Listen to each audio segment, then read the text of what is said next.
सबसे प्यारी है, माँ तू जग में न्यारी है। माँ तू सबसे प्यारी है, माँ तू जग में न्यारी है। अपने आंचल में रखना, अपने आंचल में रखना, हमें वरदानों से भरना। माँ तू सबसे प्यारी है, माँ तू जग में न्यारी है। माँ तू सबसे प्यारी है, माँ तू जग में न्यारी है। पिता, पुत्र और पवित्र आत्मा के नाम पर आमीन। आप सबों को जय यीशु। एक सवाल मेरे पास ये आया है कि क्या बपतिस्मा ग्रहण करना जरूरी है क्या? हम लोगों को स्वर्ग जाने के लिए, मुक्ति प्राप्त करने के लिए क्या बपतिस्मा जरूरी है? बहुत अच्छा एक सवाल है।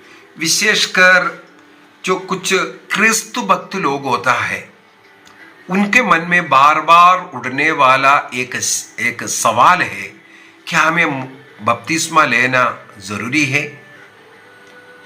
यदि इसका जवाब सीधा दूं, मैं बोलूंगा हाँ, बपतिस्मा लेना मुक्ति प्राप्त करने के लिए जरूरी है। इसका कारण क्या है? योहन का सुसमाचार अध्याय 3 वाक्य 5 में ईसा मसीह ने स्वयं ये बात सिखाया है। योहन का सुसमाचार अध्याय 3 वाक्य 5 में वहां पर प्रभु कहते हैं, जब तक कोई जल और पवित्र आत्मा से जन्म ना ले, तब तक वह ईश्वर के राज्य में प्रवेश नहीं कर सकता। एक बार और पढ़ते हैं। ईसा मसीह ने निकोदेमुस को सिखाते हुए कहा, जब तक कोई जल और पवित्र आत्मा से जन्म ना ले, तब तक वह ईश्वर के राज्य में प्रवेश नहीं कर सकता। योहन का सुसमाचार अध्याय 3 वाक्य 5। वाक्य 3 को भी थोड़ा पढ़ते हैं, उससे मिलता जुलता है। ईसा ने उस निकोदेमुस के सवाल का उत्तर देते हुए कहते हैं, जब तक कोई दोबारा जन्म ना ले, तब तक वह स्वर्ग राज्य नहीं देख सकता। तो यहां पर प्रभु ईसा मसीह बपतिस्मा के ओर इशारा करते हुए कहते हैं, जल और आत्मा के द्वारा दोबारा जन्म लेना जरूरी है। बॉर्न अगेन कहते हैं, जल और पवित्र आत्मा के द्वारा। इसलिए बपतिस्मा के समय पर 3 बार जल सिर पर उंडेल दिया जाता है, डाल दिया जाता है, और वो केवल एक बाहरी चिन्ह है पवित्र आत्मा को ग्रहण करने का। दूसरा, अपने पुराने स्वभावों को, पापों को धोने का, और क्रिस्त में उस समय से जुड़ करके, क्रिस्त से जुड़ करके एक नया व्यक्ति बनने का एक बाहरी चिन्ह है वो जल डालना। जल डाल करके, बपतिस्मा दे करके उनका पाप को धो रहा है और उन्हें शुद्ध कर रहा है, और उसके द्वारा प्रभु से वो जुड़ रहा है, और साथ ही साथ पवित्र आत्मा उन्हें मिलता है और एक नया व्यक्ति बनाता है। कैथोलिक कलीसिया का धर्म शिक्षा ग्रंथ 1263 के अंदर, 1263 के अंदर मुख्यतः 4 बातें वहां पर सिखाते हैं, बपतिस्मा के द्वारा क्या क्या हमें मिल रहा है करके। सबसे पहले ये विश्वास से जुड़ा हुआ एक साक्रमेंट है, और इस साक्रमेंट के द्वारा अन्य साक्रमेंट के लिए द्वार खुल करके मिलता है। हमें मालूम है 7 संस्कार, 7 साक्रमेंट्स होता है। उसमें सबसे पहले बपतिस्मा लेना पड़ता है। बपतिस्मा जब लेगा अन्य संस्कारों को लेने के लिए द्वार खुल जाता है। चाहे वो दृढ़ीकरण संस्कार हो, चाहे परम प्रसाद संस्कार हो, चाहे पाप सिगार संस्कार हो, चाहे रोगी विलेपन संस्कार हो, चाहे पुरोहिताई संस्कार हो, चाहे विवाह संस्कार हो, इन संस्कारों को ग्रहण करने के लिए सबसे पहले हम लोगों को बपतिस्मा संस्कार लेना ही पड़ता है। इसका मतलब अन्य संस्कारों के लिए दरवाजा खुल जाता है जब ये बपतिस्मा संस्कार लेते हैं। दूसरा, हमारा आदि पाप या जन्म पाप और हमारा व्यक्तिगत जितने भी किया हुआ पाप इस बपतिस्मा में धुल जाता है। पानी हमारे सिर पर उंडेलता है, ये चिन्ह है हमें पाप से धो रहा है। उस एक्शन के द्वारा प्रभु यीशु मसीह ने स्थापित इस कलीसिया का अंग बन रहा है, और कलीसिया का अंग बनने का मतलब है प्रभु का शरीर का अंग बन रहा है। अगला है, हम इसके द्वारा पवित्र आत्मा के वरदानों से भर जाता है। पवित्र आत्मा का वरदानों से भर करके हम एक नया व्यक्ति बन करके नया जीवन, न्यू बॉर्न अगेन, जो भी शब्द ले रहा है वो इसके द्वारा हमें मिल रहा है। तो कैटेकिज्म ऑफ कैथोलिक चर्च, कैथोलिक कलीसिया का धर्म शिक्षा ग्रंथ 1263 में ये लिखा हुआ है। इसके मतलब ये हो गया हमें बपतिस्मा लेना अनिवार्य है। वही बात कैटेकिज्म ऑफ कैथोलिक चर्च 1257 में ईसा मसीह के यूहन्ना का सुसमाचार अध्याय 3 वाक्य 5 को कोट करते हुए सबसे पहले ये सिखाता है कि ईसा मसीह ने शिक्षा दिया है कि हमें बपतिस्मा लेना है। लेकिन उसके साथ कुछ और बातें मैं जोड़ करके दूंगा। उदाहरण के लिए ईसा मसीह क्रूस पर लटके हैं। उस समय पर दाहिने साइड वाला एक डाकू अपने पापों को स्वीकार करते हैं और प्रभु से याचना करते हैं कि जब तुम परदीसा में स्वर्ग में प्रवेश करेगा मुझे भी याद कर देना। उसी समय पर ईसा मसीह ने कहा, आज ही तुम मेरे साथ परदीसा में रहेगा। देखो, स्वर्ग राज्य की वादा प्रभु वहां पर किया। अभी सवाल उठता है वो कहां पर बपतिस्मा लिया। स्वर्ग राज्य उसको ईसा मसीह ने वादा किया, इसका मतलब है उसने बपतिस्मा नहीं लिया, बपतिस्मा के बगैर भी स्वर्ग राज्य प्रभु स्वयं दिया है। और मत्ती का सुसमाचार अध्याय 25 के अंदर अंतिम न्याय के विषय में लिखा हुआ है।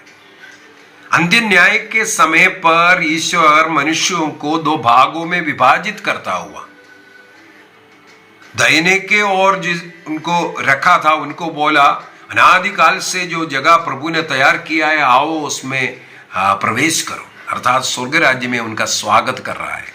आगे प्रभु यीशु मसीह स्वयं सिखाता है, क्योंकि मैं भूखा था तुमने खिलाया, मैं प्यासा था तुमने पिलाया, मैं बीमार था तुम आया। इस प्रकार बोल करके वो स्वर्ग राज्य प्रवेश का क्या कारण है वहां पर प्रभु यीशु मसीह बता करके दे रहा है। और भय के लोगों से बोल रहे हैं, शापित लोगों तो अनंत आग में चले जाओ।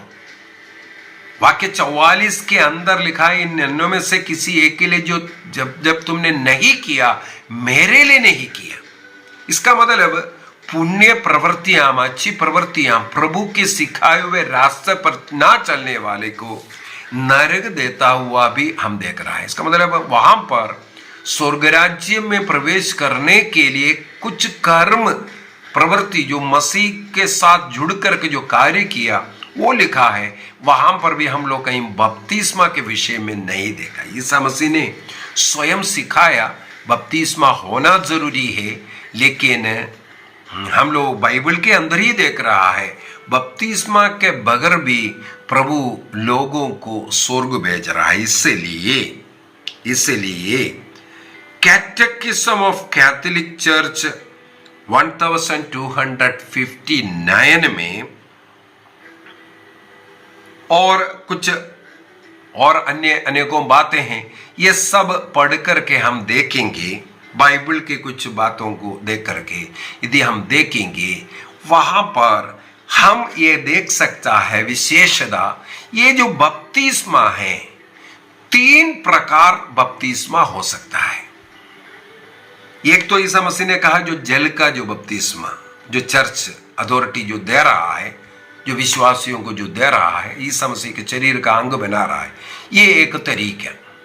दूसरा, यहां पर लिखा हुआ है कैटेकिज्म 1259 के अंदर, 1259 के अंदर, ये है बैप्टिज्म ऑफ डिजायर कहते हैं, आग्रह। वो कैटेक्यूमेन है, क्रिस्त में विश्वास करने वाले हैं, या हम बोल सकते हैं वो क्रिस्त भक्त लोग हैं। क्रिस्त भक्त लोग हैं। कौन है क्रिस्त भक्त? क्रिस्त के द्वारा दिए हुए वचन के अनुसार जीने वाला व्यक्ति। लेकिन वो बपतिस्मा नहीं ले पाया किसी कारणवश, या बपतिस्मा के पूर्व उनका मृत्यु हो जाता है। लेकिन वो क्रिस्त के प्रति वफादार रहने के कारण, या क्रिस्त के नियम के अनुसार, वचन के अनुसार ईमानदारी से चलने के जीने के कारण उनको भी स्वर्ग मिलने के विषय में हम बाइबल में पढ़ते हैं। वो है दाहिने ओर के वो डाकू को देख लीजिए, वो मसीह में विश्वास किया, मुख से स्वीकार भी किया और स्वर्ग जाने का आग्रह को भी प्रकट किया। ईश्वर ने वहां पर उनको स्वर्ग जाने का वादा करते हैं।